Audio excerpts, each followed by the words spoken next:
आप देखेंगे स्क्रीन पे अभी टॉपिक जो हम पढ़ने वाले हैं आज स्टूडेंट्स।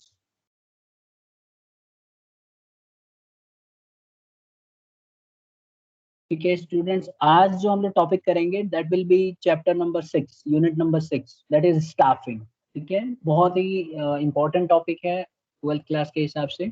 सबसे पहले दिमाग में ये आता है स्टाफिंग है क्या और इसकी इंपॉर्टेंस क्या है। मतलब बेसिकली स्टाफिंग क्या होता है। स्टाफ स्टाफ आपने बार बार वर्ड सुना होगा कि किसी ऑर्गेनाइजेशन के अंदर जो एम्प्लॉयज होते हैं वो स्टाफ हो। तो स्टाफिंग क्या है और फिर इसकी इंपॉर्टेंस क्या है, क्यों जरूरत है स्टाफिंग की, क्यों स्टाफिंग होना चाहिए। तो देखिए, सबसे पहले स्टाफिंग का मतलब होता है selecting the right person for the right job. सबसे पहली बात तो ये है कि किसी भी ऑर्गेनाइजेशन में राइट जॉब के लिए राइट पर्सन को चुनना जरूरी है और राइट टाइम पे चुनना जरूरी है। अगर ये तीनों काम आपने कर लिए तो समझो कि आप बहुत अच्छा करोगे ऑर्गेनाइजेशन के। तो देखिए स्टाफिंग के क्या मीनिंग है। सबसे पहले कहा गया है कि स्टाफिंग जो है ना, staffing refers to the hiring and developing the required personnel to fulfill various positions in the organization। Staffing का मतलब होता है नए नए लोगों को हायर करना, जॉब पे रखना और जो भी उनके स्किल्स हैं उनको डेवलप करना। जैसे आपकी पोजीशन है, जैसे आपको ऑर्गेनाइजेशन में एम्प्लॉइज की जरूरत होती है, उसी के हिसाब से उनको डेवलप करना, उनको अलग अलग पोस्ट देना। ठीक है, उसी को हम लोग स्टाफिंग कहेंगे। तो बेसिकली स्टाफिंग क्या है? Hiring and developing the required person. इसको ऐसे भी कह सकते हो placing the right person and developing their skills through training. सही व्यक्ति को जॉब पे रखना और प्रॉपर तरीके से उसको डेवलप करना। देखिए स्टूडेंट, बहुत जरूरी होता है कि किसी भी एम्प्लॉय को आपने जॉब पे रख लिया तो आप उसको प्रॉपर ट्रेनिंग देके डेवलप कीजिए, उसकी नॉलेज को बढ़ाइए, उसके स्किल्स को और डेवलप कीजिए। इसीलिए देखेंगे आप बहुत सारे एम्प्लॉय ना बड़ी बड़ी कंपनियों में, रेपुटेटेड कंपनियों में जाना चाहते हैं। वजह वजह ये होती है कि वो ऐसी कंपनी उनको बहुत उनके ऊपर खर्च करती है उनको डेवलप करने के लिए, उनको प्रॉपर तरीके से ट्रेनिंग देती है। ठीक है, उनके उठने बैठने का तरीका सिखाती है, पार्टीज अटेंड कैसे किया जाता है, कैसे सिचुएशन में कैसे बिहेव करना है, ये सब चीजें स्किल्स उनको सिखाई जाती हैं और आगे चल के यही सब चीजें काम आती हैं। डेवलपमेंट इसी को कहते हैं कि आदमी को उठना बैठना, सोसाइटी में कैसे रहना है, किस तरह से बिहेव करना है, ये सब उनके अंदर कल्चर डाल दिया जाता है और उसी कल्चर को फॉलो करने लगा। ठीक है, एक और है staffing deciding upon the size and type of required person. अगर आप देखो, स्टाफिंग का मतलब होता है कि क्या आप बिजनेस की क्या साइज रखना चाहते हैं और किस तरह के लोगों को आप जॉब पे रखना चाहते हैं, ये सब स्टाफिंग के मीनिंग लिख सकते हैं आप। ओके, तो आप ओवरऑल लिख सकते हैं it includes recruitment, selection, placement, training and development. तो स्टाफिंग के अंदर रिक्रूटमेंट भी आता है, सिलेक्शन भी आता है, प्लेसमेंट, ट्रेनिंग, डेवलपमेंट सब। तो अगर आप देखेंगे स्टाफिंग, अगर मैं लार्जर कंटेक्स्ट में बताऊं तो staffing is concerned with placement and development of all those members of the organization whose function is to get the things, the efforts of other individuals। ये थियो हेमन ने दिया है डेफिनेशन। अलग अलग डेफिनेशन है, आप जैसे जिसको आपको इजी लगे वो आप लिख सकते हैं। एक कुंजन ओ डेनल ने दिया है, डोनल ने, the management function of staffing involves managing the organizational structure through proper and effective selection, appraisal, development, personnel to fill the rules designed and.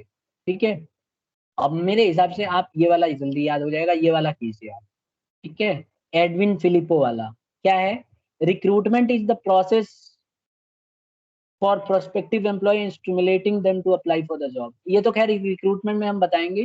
ठीक है, आप सिंपल लिख दो ये वाला पॉइंट, ये वाला लिख सकते हो, staffing is placing the right person and developing their skills through training, ये कर सकते हो। या फिर फर्स्ट वाला ये वाला पार्ट मीनिंग में आप लिख सकते हो। डेफिनेशन में किसी पर्सन की डेफिनेशन लिखी जाती है, लेकिन आप ये वाला या ये फर्स्ट और सेकंड में से कोई भी लिख चलेगा ये। ठीक है, तो क्या हो जाएगा? Staffing staffing is selecting the right person for the right job and giving them proper training and developing them, ये लिख सकते हैं। यहाँ तक क्लियर है बेटा सबको? Yes sir. Yes sir. ठीक है, क्या समझ में आया? स्टाफिंग क्या होती है? कोई भी व्यक्ति को राइट, मतलब selecting the right person for the right.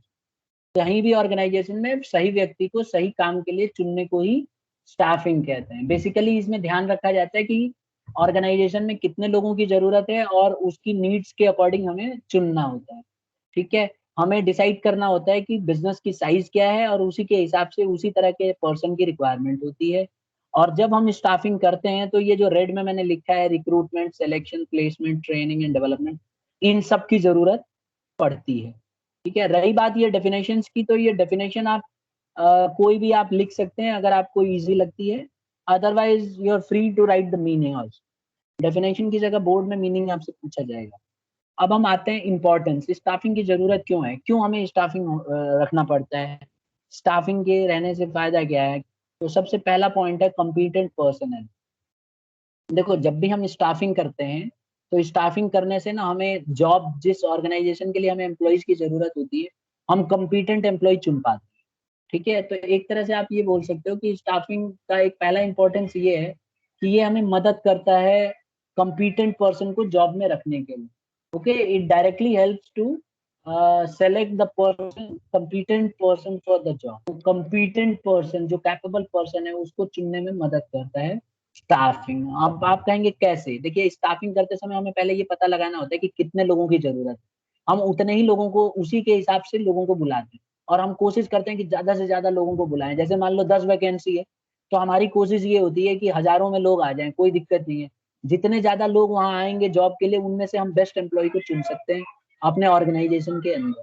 तो ये इसमें सबसे बड़ा फायदा है। ठीक है, किसी को डाउट है इसमें?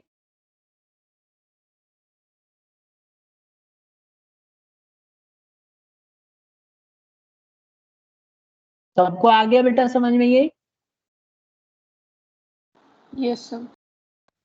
अच्छा, दूसरा इंपॉर्टेंस है हायर परफॉर्मेंस। देखिए इससे क्या होता है, स्टाफिंग की वजह से परफॉर्मेंस बढ़ जाती है, क्योंकि हम सही व्यक्ति को सही जॉब पे रखते हैं, तो इससे क्या होता है, उसकी ऑर्गेनाइजेशन के अंदर परफॉर्मेंस बढ़ जाती है। हमेशा आप देखेंगे एकदम परफेक्ट पर्सन को हम परफेक्ट जॉब के लिए रखते हैं। ठीक है, तो इससे क्या होगा, एकदम एम्प्लॉय, अच्छा क्वालिटी का हमें एम्प्लॉय मिल जाएगा। Is it clear? परफॉर्मेंस उसकी अच्छी हो जाएगी। Is it clear to everybody? Yes sir. Okay, then third one is survival and growth. देखिए स्टाफिंग होने की वजह से बिजनेस का सर्वाइवल बना रहता है, और बिजनेस की ग्रोथ होती रहती है। पता है इसका रीजन क्या है? क्योंकि हम और स्टाफिंग के अंदर हम ये चेक करते हैं कि कितने लोगों की जरूरत है ऑर्गेनाइजेशन। तो जितने लोगों की जरूरत होती है, उतने ही लोगों को हम लोग चुनते रहते हैं। अगर स्टाफिंग ना होता तो हमें ये पता ही नहीं चलता कि कितने लोगों की जरूरत है, और उसके हिसाब से हम नए स्टाफ को भर्ती नहीं कर पाते, सेलेक्ट नहीं कर पाते, और एक समय ऐसा आता कि ऑर्गेनाइजेशन मुसीबत में आ जाता। तो इसीलिए ऑर्गेनाइजेशन के सर्वाइवल के लिए बिजनेस में बहुत जरूरी है कि स्टाफिंग हो और प्रॉपर उनको ट्रेनिंग दी जाए। अच्छा, दूसरी बात, ग्रोथ कैसे होता है कि जब हम स्टाफिंग करते हैं, तो जब जो एम्प्लॉयज को हम चुन लेते हैं ना, उनको प्रॉपर तरीके से हम ट्रेनिंग भी देते हैं और डेवलपमेंट भी करते हैं। तो इससे क्या होता है, फ्यूचर में वो नई नई चीजें सीखते हैं, और आगे चल के जरूरत पड़ने पे वही ट्रेन किए हुए चीजों को वो अप्लाई करते हैं अपने जॉब पे। और इससे ऑर्गेनाइजेशन का ग्रोथ बहुत ही तेजी से, फास्टली जो है ग्रोथ बढ़ेगा, और उससे ऑर्गेनाइजेशन काफी अच्छा करने लग जाता है। ठीक है, तो ये एक तरह से देखा जाए तो सर्वाइवल और ग्रोथ में मदद कर। आई होप ये 3 पॉइंट क्लियर हो गए होंगे सबको। यस। एक और आता है ऑप्टिमम यूटिलाइजेशन ऑफ रिसोर्सेज। देखिए अगर आप स्टाफिंग करते हैं, राइट पर्सन को राइट जॉब पे चुनते हैं, तो आप एक तरह से इंश्योर कर सकते हैं कि कितने लोगों की जरूरत है और कितने लोग चाहिए। कई बार क्या होता है कि स्टाफ की शॉर्टेज हो जाती है, और कई जगह ऐसा भी होता है कि स्टाफ स्टाफ की बहुत ज्यादा तादाद हो जाती है। जैसे 10 स्टाफ चाहिए तो 12 या 15 स्टाफ है हमारे, तो 4-5 स्टाफ का हम लोग सही इस्तेमाल नहीं कर पाते, और बिजनेस को उससे लॉस होता है। तो बहुत जरूरी है कि हम स्टाफ को ना ज्यादा होने दें ना कम होने दें। अगर आपके ऑर्गेनाइजेशन में स्टाफ की कमी हो गई, तो आपका ऑर्गेनाइजेशन अच्छा नहीं कर पाएगा। इसलिए आप देखेंगे कई जगह स्टाफ कम होता है, तो उसकी एफिशिएंसी अच्छी नहीं आ पाती है। कई बार आप बैंक जाते हैं, तो बैंक में काम कराने जाते हैं, तो मैनेजर आपको यही बहाना बना के या रीजन बताते हैं कि आपका काम नहीं हो पाया क्योंकि हमारे पास स्टाफ नहीं है, या हमारे पास कम स्टाफ है, तो कल आएंगे तो आप कल आइएगा। तो इस तरह से होता है। तो स्टाफ अगर कम होता है, तो कोई भी ऑर्गेनाइजेशन अच्छे से अचीव नहीं कर पाती है अपने गोल, और एफिशिएंसी घट जाती है।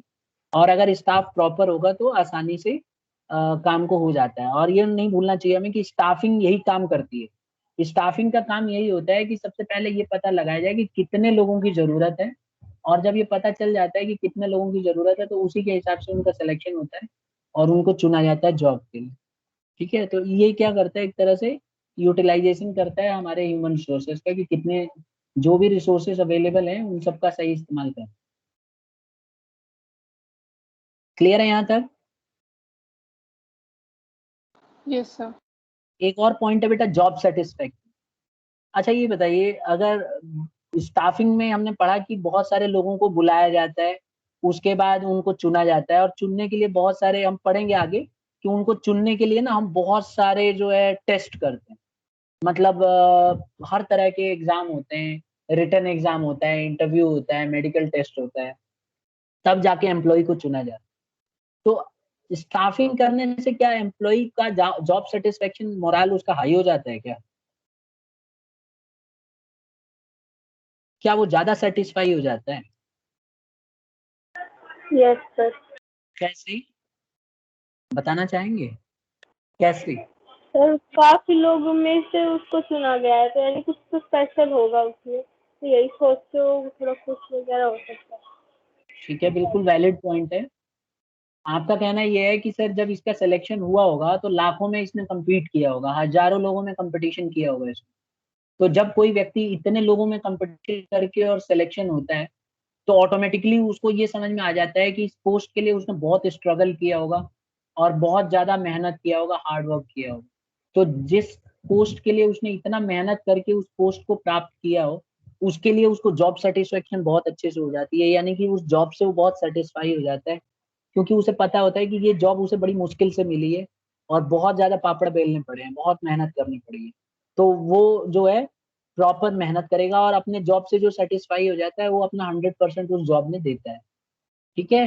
तो अगर स्टाफिंग नहीं होगा, जैसे मान लो किसी को फ्री में जॉब दे दिया, कोई घूम रहा है रोड पे, उसको बुलाया, बोला आ जाओ भाई आप ठीक लग रहे हो, मल्टीनेशनल कंपनी में आपको नौकरी दी जाती है और आपको इतना पैसा दिया जाता है, तो ऐसे में तो वो भाई क्या होगा, जनरली वो खुश हो जाएगा भाई, वो ठीक है। लेकिन ना जॉब को कभी वो सीरियसली नहीं लेगा, उसको लगेगा ये तो हलवा जॉब है, ऐसी मिली है, चलो भाई ठीक है। मतलब वो ज्यादा ना उसको वैल्यू नहीं देगा इस तरह की जॉब, और वो अंदर से सेटिस्फाई भी नहीं रहेगा, कभी भी छोड़ सकता है और कभी भी इस तरह के जॉब को लीव कर सकता है कि भाई ये बेकार जॉब है, मैं नहीं कर रहा, मैं कोई और नौकरी कर। तो यही बहुत इंपॉर्टेंट हो जाता है स्टाफ। एक बार जॉब मिल गया तो बस छोड़ना नहीं है, क्योंकि उसके लिए बहुत मेहनत की गई होती है, और इसीलिए उस जॉब को लेके बहुत ज्यादा सेटिस्फाई हो जाते हैं एम्प्लॉयज। क्लियर है सबको यहाँ तक? Yes sir. ठीक है, अब नेक्स्ट पॉइंट देखते हैं। इसमें देखिए ये 5 इंपॉर्टेंस है स्टाफिंग की। पहला कौन सा पढ़ा हमने? कॉम्पिटेंट पर्सन है। जब हम लाखों में से एक को चुनते हैं तो बहुत ज्यादा चांस है कि हमारे को जो बेस्ट एम्प्लॉय होता है वो मिल जाता है, और वो बहुत ही कॉम्पिटेंट होता है, बहुत ही ज्यादा नॉलेजेबल होता है। नंबर 2, स्टाफिंग का दूसरा फायदा है परफॉर्मेंस इससे बढ़ जाती है। जब हम एम्प्लॉयज को चुनते हैं, स्टाफिंग करते हैं, उनका टेस्ट लेते हैं परफॉर्मेंस, तो इससे क्या होता है, उनकी परफॉर्मेंस बढ़ जाती है, और हम उनको प्रॉपर ट्रेनिंग वगैरह देते हैं, तो इससे क्या होता है, क्योंकि स्टाफिंग के अंदर ट्रेनिंग भी आता है, डेवलपमेंट भी आता है, तो when we train somebody, he is able to perform much better and his performance increases because he has always been trained for that, and particularly uh, his performance keep on increasing there. Next comes survival and growth.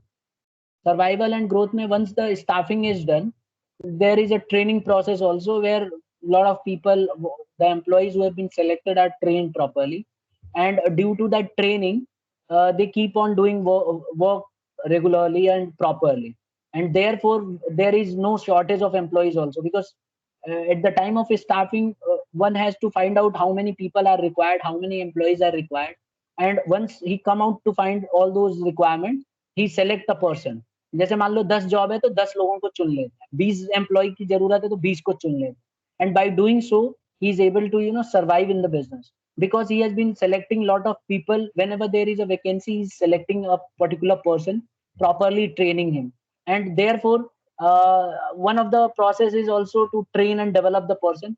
And once you start training and giving the development process of an individual, the organization keep on growing, तो organization की growth भी आ जाती है, employ की भी growth इससे बढ़ने लग जाती है।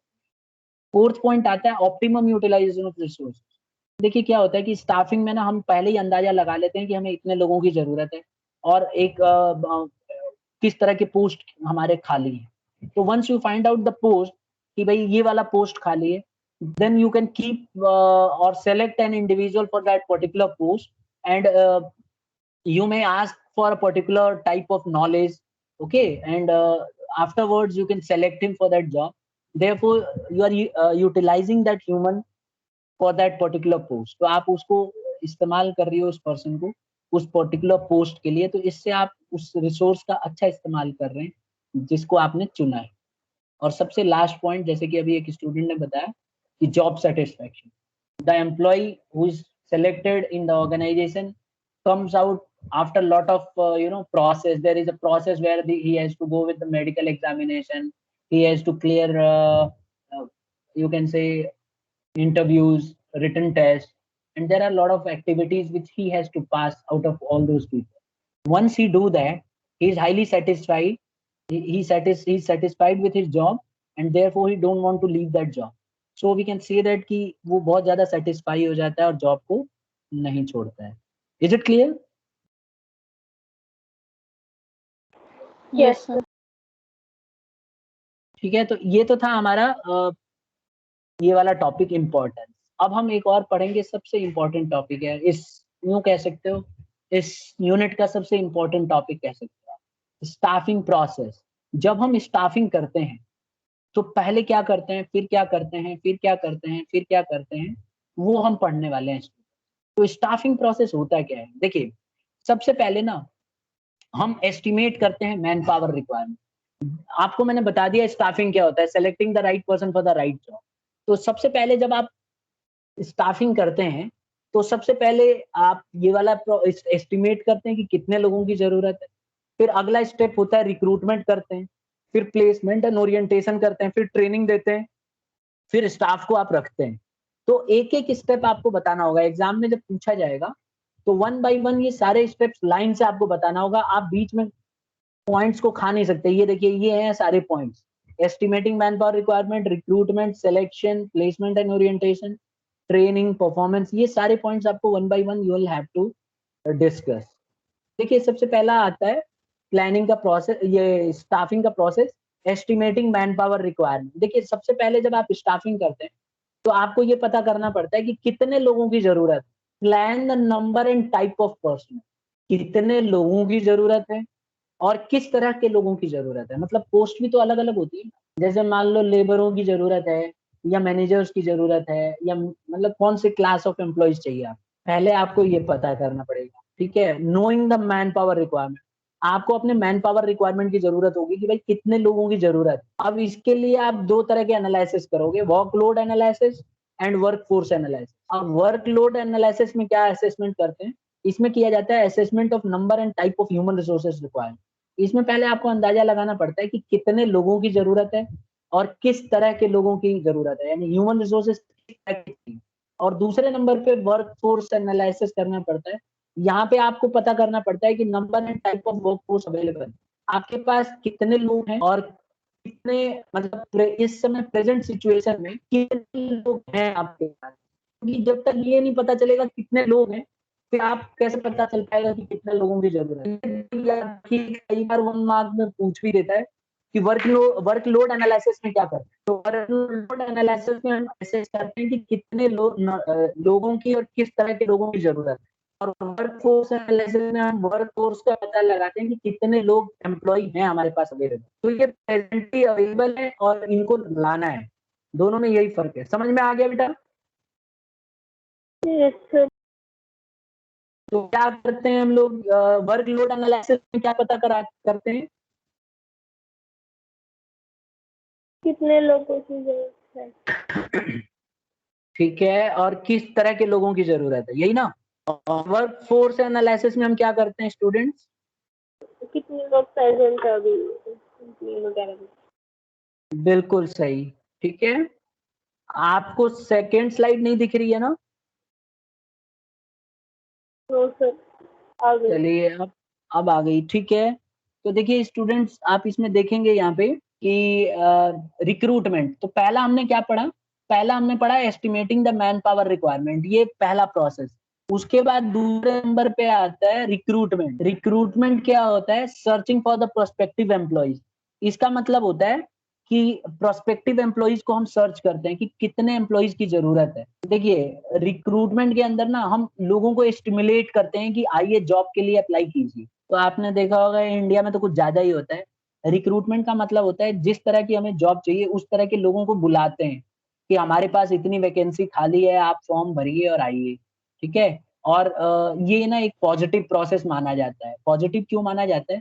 क्योंकि इसमें निकालते नहीं है हम, इसमें हम लोगों को अट्रैक्ट करते हैं, बुलाते हैं, स्टिमुलेट करते हैं कि आइए, हमारी कंपनी इतना अच्छा कर रही है, यहाँ पे आइए, आपके लिए स्वागत है, और अगर आप चुन लिए जाते हैं तो आपको हम जॉब देंगे और सैलरी देंगे बढ़िया वाली। ठीक है, तो recruitment is basically searching the employees.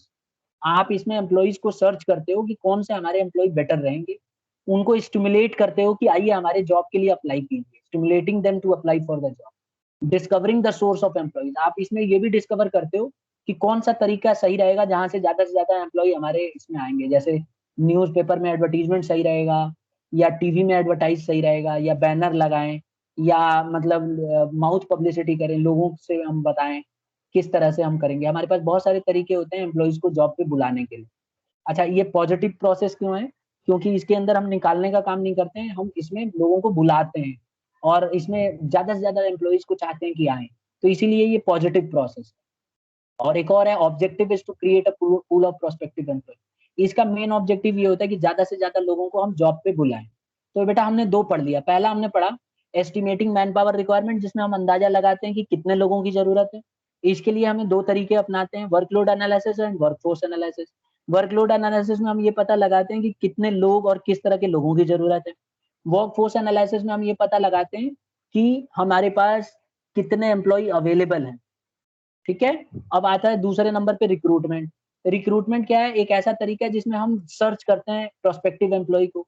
इसके लिए हमें स्टिमुलेट करना होता है कि आइए जॉब कीजिए, हमारे यहाँ अप्लाई कीजिए जॉब के लिए। फिर हम डिस्कवर करते हैं कि कौन सा रास्ता सही होगा जिससे ज्यादा से ज्यादा लोग आए। ये पॉजिटिव प्रोसेस है। पॉजिटिव क्यों है? क्योंकि इसमें एम्प्लॉय को हम निकालते नहीं है बल्कि बुलाते हैं। और इसका ऑब्जेक्टिव क्या होता है स्टूडेंट्स? इसका ऑब्जेक्टिव होता है ज्यादा से ज्यादा एम्प्लॉय को बुलाना, पूल ऑफ एम्प्लॉयज को बुलाना। तो ये था हमारा दो। कौन कौन से दो हो गए हमारे? एस्टिमेटिंग मैन पावर रिक्वायरमेंट, और दूसरा पढ़ लिया हमने रिक्रूटमेंट। अब तीसरे नंबर पे आता है सिलेक्शन। जब ये दो प्रोसेस पूरे हो जाते हैं स्टूडेंट्स, तो अगला काम होता है चुनने का। देखो, choosing the right person for the right job. जब बहुत सारे एम्प्लॉय हमारे जॉब के लिए आ जाते हैं तो हम उनको चुनते हैं। अच्छा, उनको चुनने के लिए ये नेगेटिव प्रोसेस माना जाता है, क्योंकि 10 आए तो उनमें से एक को चुनना है। देखो ये देखो, इतने सारे एम्प्लॉय हैं, इसमें से एक को चुन लिया, बाकी मुंह ऐसे टुकुर टुकुर देख रहे हैं, कुछ नहीं हो सकता इनका। ये देखो, इसको चुन लिया, बाकी ये देखो इनको ये बोल रहा है यार मेरे को ले लो। अब मतलब कोई इनको एक ही को तो चुनेंगे, तो इसीलिए ये नेगेटिव प्रोसेस है। ठीक है, नेगेटिव प्रोसेस है। इसमें एक ही आदमी को, दो आदमी को, चार आदमी को चुना जाता है, जबकि कैंडिडेट बहुत होते हैं। Finding out the best candidate among the pool of prospective job seeker. जितने जॉब करने सीख कर रहे हैं कि मेरे को ले लो, उनमें से किसी को, बहुत ही कम कैंडिडेट को चुना जाता है, बेस्ट कैंडिडेट को चुना जाता है। और last but not the least, it is screening step of staffing. ये स्क्रीनिंग स्टेप है स्टाफिंग का। इसके अंदर प्रॉपर तरीके से स्क्रीन आउट किया जाता है, और बहुत कम लोगों को। तो आंसर में आप ये लिख देना कि once the recruitment is completed, the third process is selection, where right person for the right job is selected, and it is a negative process, and only the best candidate out of the pool of prospective job seekers are selected, and this is the screening step of staffing, you can see. I hope clear हो गया होगा सबको। Yes sir. जब हम selection कर लेते हैं तो इसके बाद प्लेसमेंट होता है और ओरिएंटेशन होता है। दोनों को समझो, प्लेसमेंट क्या है, ओरिएंटेशन क्या है। देखिए, प्लेसमेंट का मतलब होता है द पोजीशनिंग और डिप्लॉयमेंट और putting the right person on the right job. ये नाम से ही क्लियर है। प्लेसमेंट का मतलब होता है सही व्यक्ति को सही पोस्ट पे रखना। जैसे अगर हमने मैनेजर के लिए चुना है तो मैनेजर के लिए रखना।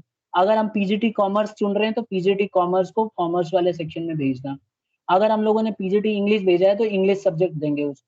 फिजिक्स भेजा है तो फिजिक्स के लिए चुनेंगे।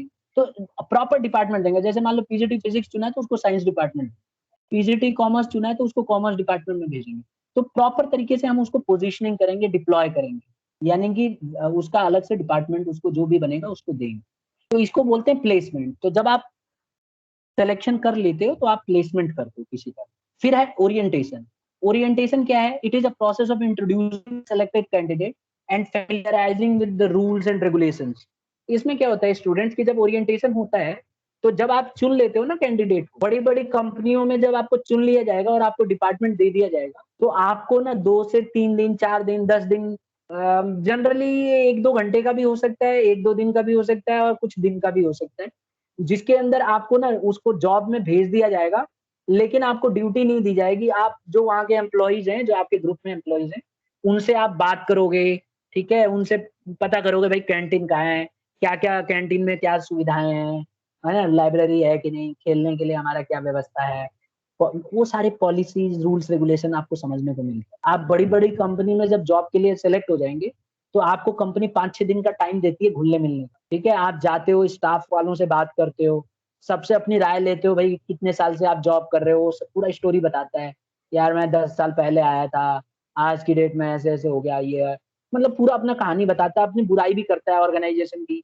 कुछ अच्छाइयां भी बताता है।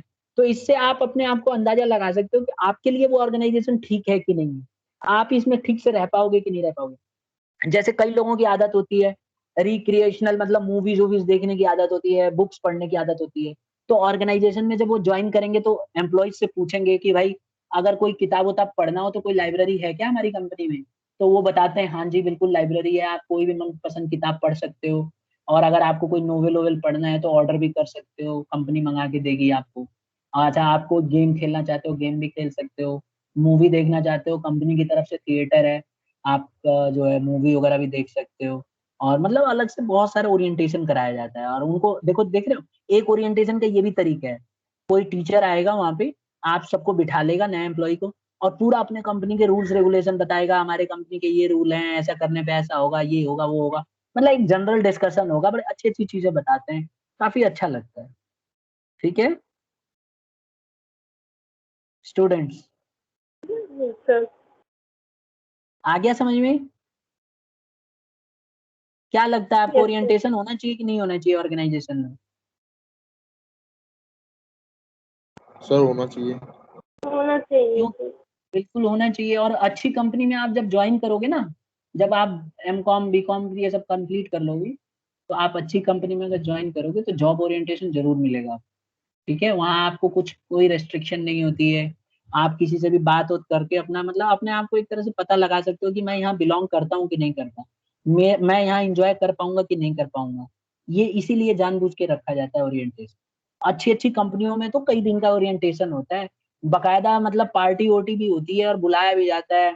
कई बार तो कंपनी पार्टी भी रख देती है कि भाई ये 4-5 एम्प्लॉई हैं, इनके नाम पे पार्टी रख देती है, सारा खर्चा कंपनी भरती है। फिर सारे स्टाफ को बुलाया जाता है, उस डिपार्टमेंट की पार्टी होती है, डांस होता है, सब एक दूसरे से बात करते हैं, फैमिलियराइज करते हैं, अपना दुख दर्द बांटते हैं। तो इससे पता चल जाता है कि भाई किस तरह की कंपनी है, हम क्या आगे फ्यूचर हमारा क्या है। ठीक है, आ गया यहाँ तक?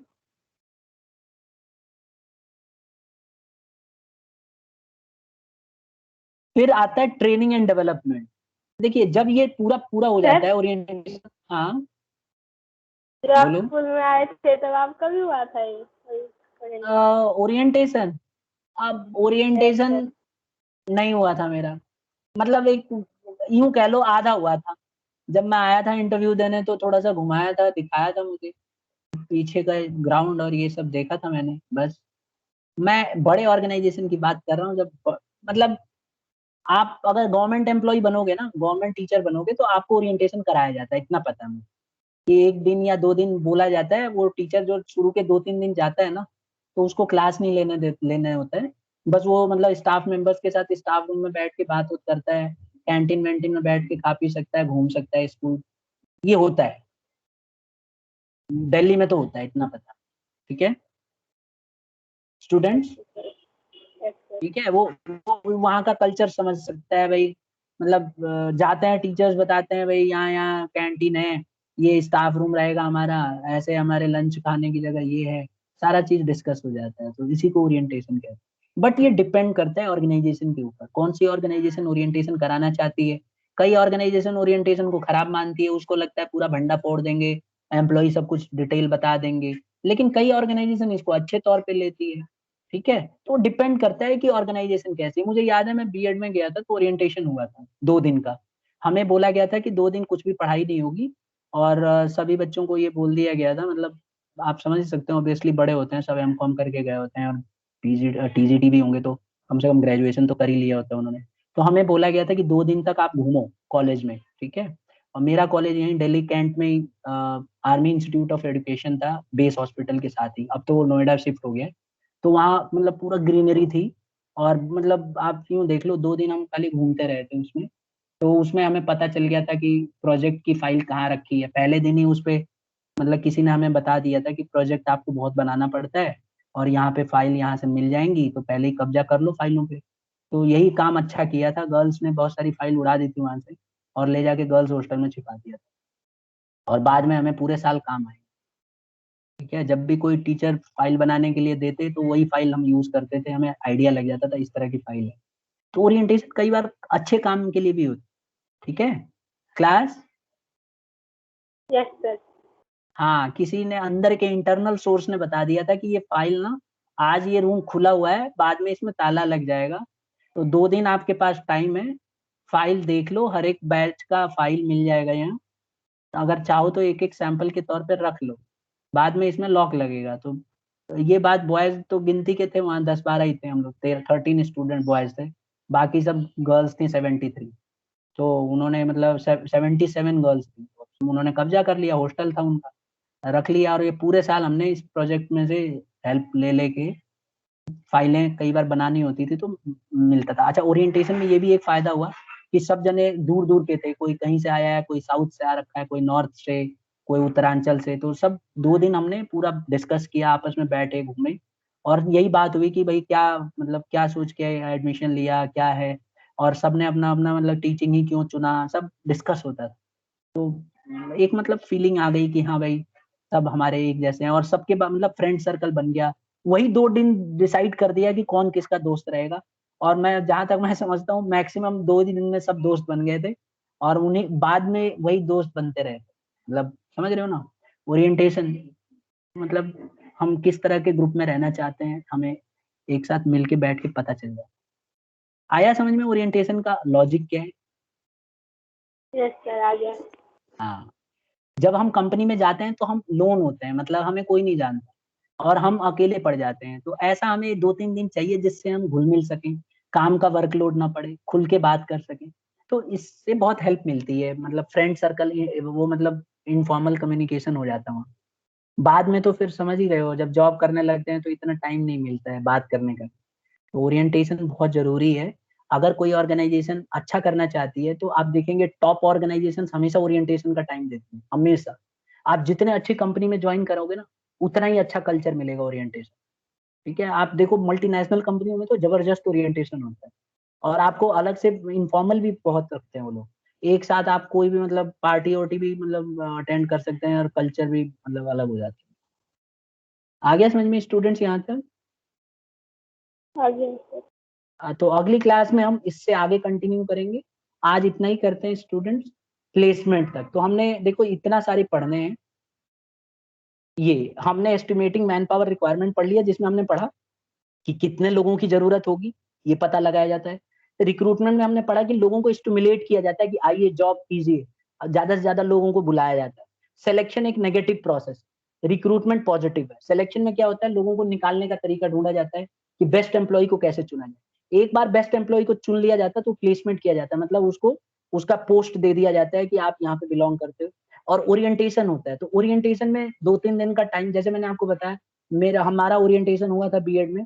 तो कॉलेज इंस्टीट्यूट कैसा है, ऑर्गेनाइजेशन कैसी है, वो डिपेंड करता है। तो ओरिएंटेशन किया जाता है, जब भी कोई नया कैंडिडेट आता है हमेशा ओरिएंटेशन होता है।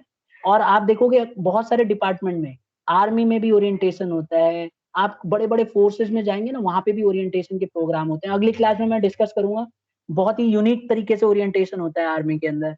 उसके अंदर मतलब ऑफिसर्स जो होती हैं, ऑफिसर्स की वाइफ जो है, उनके सामने ड्रिंक पीना पड़ता है, डांस करना पड़ता है। अगर वो, और ड्रिंक भी ऐसा दे देते हैं ना कि वो पी के आदमी उल्टा बेहोश हो जाएगा, लेकिन पीना पड़ता है, बिना पानी मिलाए देते हैं। और अगर वो नहीं कर पाए तो फिर डांस करना पड़ता है, ऑफिसर्स की वाइफ होती है वहां पे, और मतलब बहुत ही, और सारा पार्टी का खर्चा भी देना पड़ता है। तो ये बहुत अच्छा तरीका होता है। हर एक ऑर्गेनाइजेशन में ओरिएंटेशन के नए नए तरीके देखेंगे आप, ठीक है। कई जगह तो पनिशेबल एक्ट की तरह होता है कि आपने ऐसा नहीं किया तो आपको सजा मिलेगी। तो उससे क्या होता है, दोस्ती हो जाती है, ओरिएंटेशन बहुत तगड़ा हो जाता है। ठीक है, तो आज इतना ही करें। क्लास, मेरी आवाज आ रही है students? Am I audible? Yes sir. ठीक है, तो ऑन अ गुड नोट यहीं छोड़ते हैं, अगली बार और डिस्कस करेंगे इस टॉपिक को, ठीक है। मैं नोट्स आपको भेज देता हूँ, इस नोट्स को आप सेव कर लेना है और इसी को रेफर करेंगे, ठीक है, लिखने का। और क्वेश्चंस पूछा करो, पूछने से ना टॉपिक